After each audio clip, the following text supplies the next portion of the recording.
Hey, let's make something. Today we're going to start a new short holiday series. This is something I've wanted to do for a while. We're going to be building a table to hold a holiday feast. So, in the words of Charles Dickens, but it had undergone a surprising transformation. The walls and ceiling were so hung with living green that it looked a perfect grove, from every part of which bright gleaming berries glistened.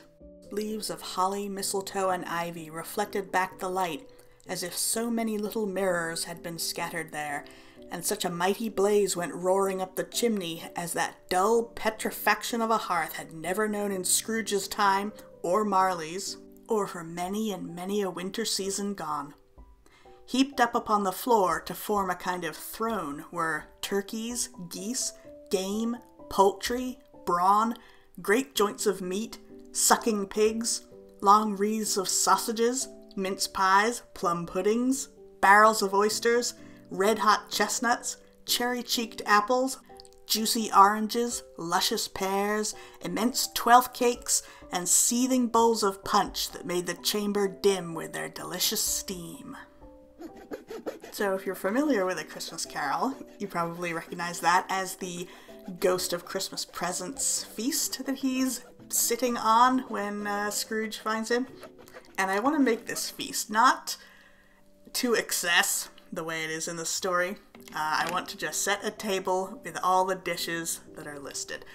So for a lot of things it's only going to be one of them rather than dozens. But I'm excited to make the ultimate Victorian Christmas feast in miniature. You can see I'm building the table right now.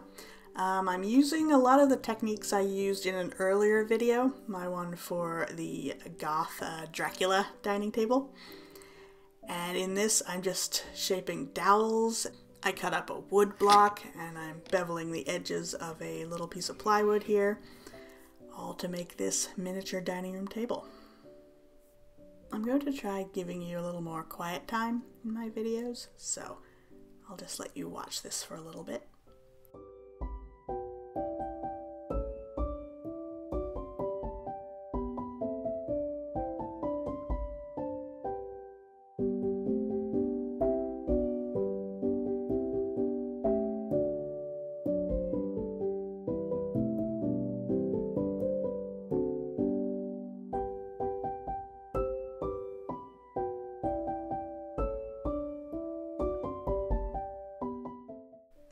The skirt for the table out of tongue depressors.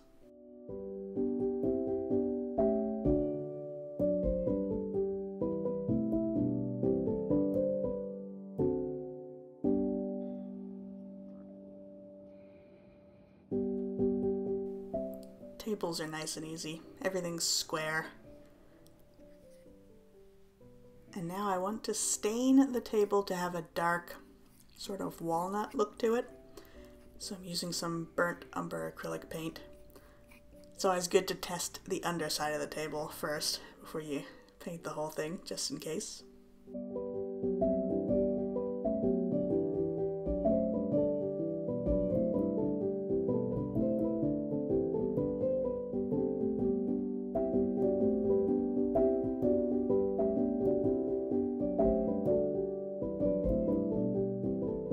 So much easier in time-lapse, huh?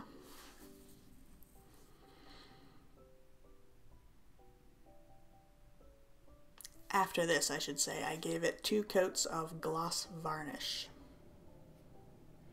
Now, time to work on the greenery. This is not going to look a perfect grove, as the story says, but I thought I would decorate the underside of the table at the front with the greenery that's mentioned. So I'm working on mistletoe here. And this is polymer clay beads that I made ahead of time. I just rolled up little red and white balls. The red ones I poked with a skewer so that they would have that little dimple at the top, like holly berries do. But the mistletoe berries, those are just round. And the mistletoe here is reindeer moss, which you can get at craft stores and you can get at the dollar store.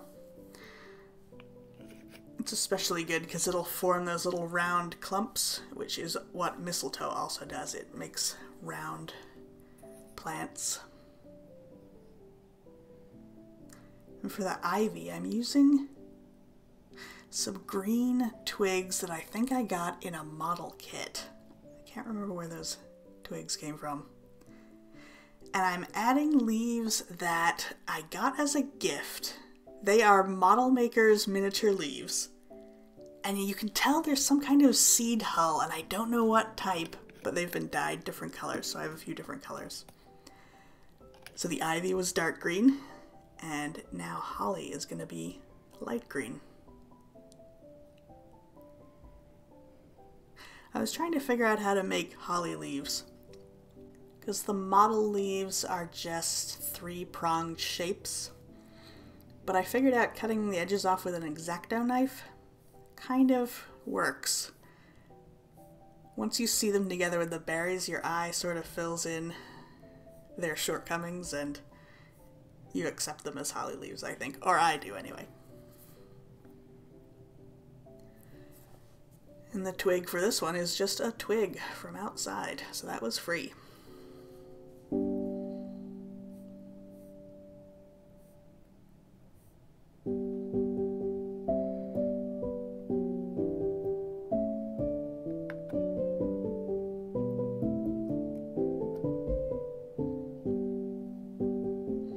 I was so nervous picking up these berries with my tweezers. It is so easy to pinch too hard with tweezers, and if you're holding something hard in them, it'll just rocket across the room and disappear. But I didn't lose any because I was determined not to. I'd made them all, I was going to use them all.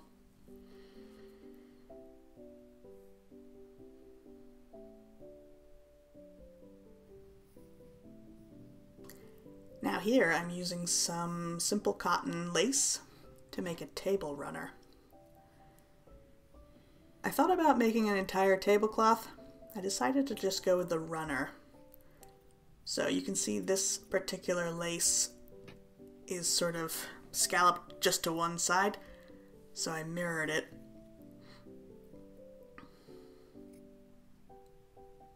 I think I got this lace online, but I actually have seen cotton lace like this at the dollar store, so if you keep an eye out there, you might be able to find some.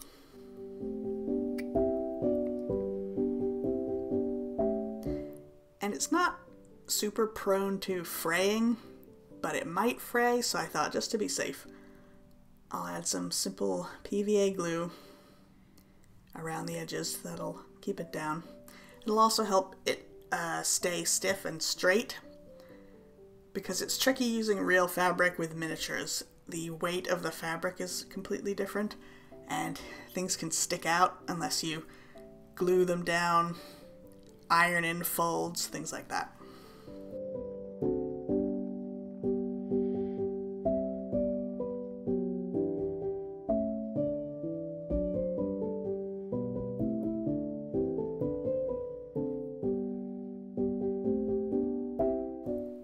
I added more PVA glue to the table.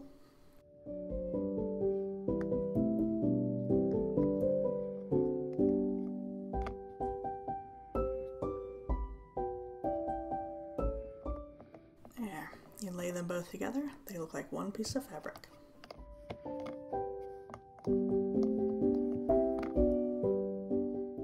Of course, they don't hang over the edge nicely, like I said, so you can fix that with some glue.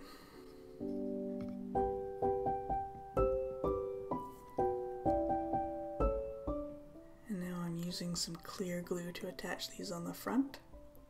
You could use PVA glue for something like this, that would be fine, but I have this clear glue in a bottle that has a very fine tip, which I like, because you want to avoid big globs of glue that you can see in the finished thing, if possible.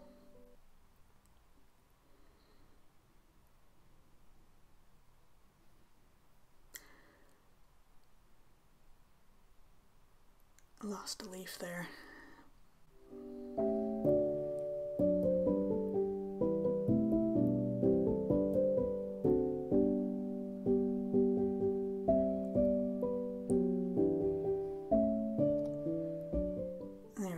no harm done.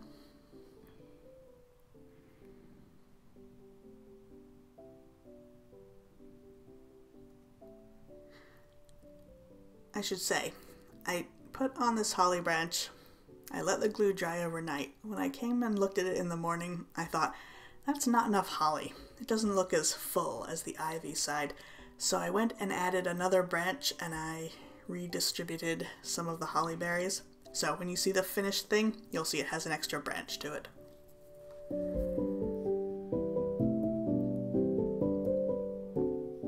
I made a little bow out of ribbon that'll help cover up the stem ends of these branches. And that's it. Next time I'll be making these serving dishes, so I hope you'll come back and see that. Thanks for watching.